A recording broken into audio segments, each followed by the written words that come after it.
Okay guys, so on the same day that Disney has announced that everything is good with Fox, we got the big news that Star Wars Episode 9 is officially starting production.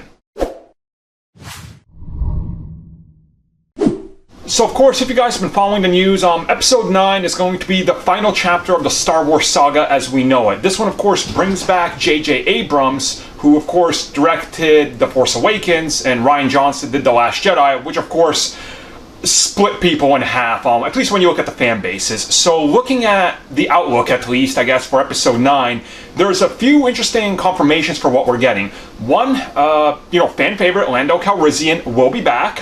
There's a lot of worry, obviously, there. Is Disney going to kill him? Who knows? I'm going to guess not, due to the backlash of killing previous characters. So, it's going to be great to see him back. On the other hand, we also got Luke Skywalker coming back. Now, this is a big debate I've already seen. How is he going to come back? Chances are a Force ghost, but probably flashbacks too, which brings me to the next additional cast member, which will be Carrie Fisher. She's been confirmed to be returning.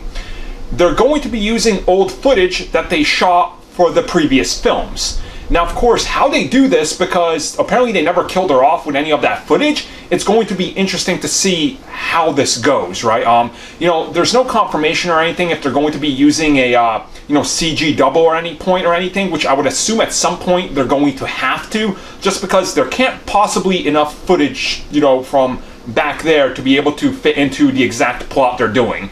A few more interesting additions, Maz Kanata is going to be back after her brief, quick, useless appearance in The Last Jedi, so maybe they're going to further elaborate how she got the saber and everything like that Abrams set up that was just kind of thrown out, so hopefully, and then of course, we're just kind of looking at some additional cast members, more females, so if you're mad at that, you're going to keep being mad at that, I guess. Overall, the cast looks pretty solid, I would say.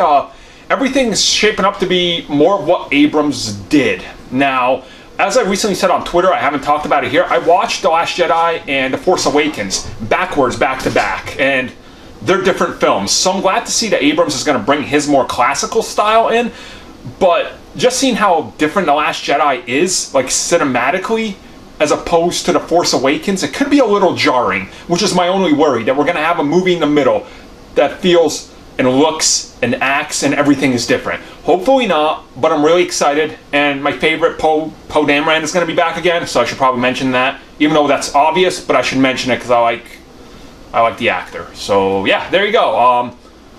Star Wars, it's looking good. Unless you check the comments in every Star Wars post, then it's bad.